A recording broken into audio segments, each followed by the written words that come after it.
দেখুন, মেসিকে নিয়ে যুব ভারতী ক্রীড়াঙ্গনে যেটা হলো সেটা দুর্ভাগ্যজনক, লজ্জাজনক এবং অত্যন্ত কুরুচিকর। কিছু লোকের হ্যাংলামির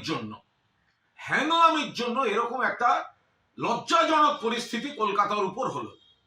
কেন মেসি যখন মাঠে ঘুরছেন, এত মানুষ তারা কত শখ করে খেলার, তো মূল কথা ছিল না মেসিকে দেখতে যাচ্ছে, মেসি আসছেন, স্বপ্নের নায়ক, মেসিকে দেখতে যাচ্ছেন। তো মাঠের মধ্যে যখন মেসি ঘুরছেন, তো বাকিরা মেসিকে একটু সামলে শুধু তার নিজস্ব দেহরক্ষী দিয়ে একটু ভিড় থেকে আগে মানুষের দিকে তাকিয়ে হাত নাড়তেন। তারা যারা এই এত দামি টিকিট কেটে দেখতে এসছেন তারা দু চোখ ভরে দেখতেন। তো সেটা করা গেল না। এত কিসের হ্যাংলামি? এই কয়েকজনের যে আধিক্যতা দেখছি, এটা কিসের? এটা মেসি দেখা না নিজেকে জাহির করা? এটা কি হ্যাংলামি হলো? ফলে দূরে যারা বসলেন, যারা গ্যালারিতে টাকা দিয়ে গেছেন, ওই ভিড়ের মধ্যে দেখতে পাচ্ছেন না। কোনো পরিকল্পনার মা বাবা নেই। এই আয়োজক এটা হচ্ছেটা কি? শুধু টাকা, শুধু ব্যবসা। আর যে ক্রীড়া প্রেমীরা এখানে গেলেন, পুরো যুব ভারতী ভরিয়ে, অনেক বড় ডার্বিতেও এত লোক হয় না।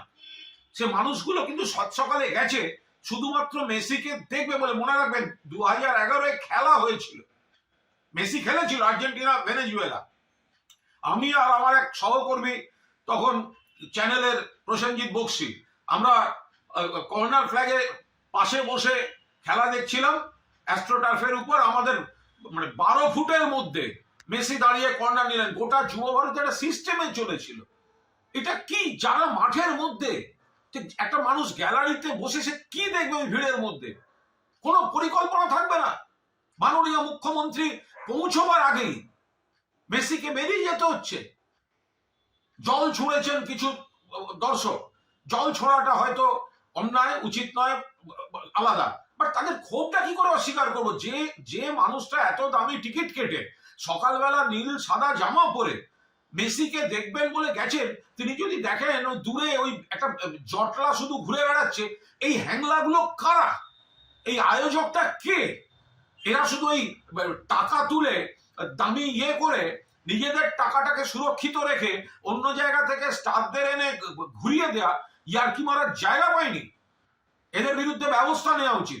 আমি এই ক্রীড়া প্রেমী যারা সাত সকালে যুব ভারতীতে মেসিকে দেখতে গিয়ে বঞ্চিত হয়েছেন, তাদের আবেগ এবং ক্ষোভকে পূর্ণ সমর্থন করছি। বাংলার আওয়াজ, বাঙালির আবেগ, জি 24 ঘন্টা।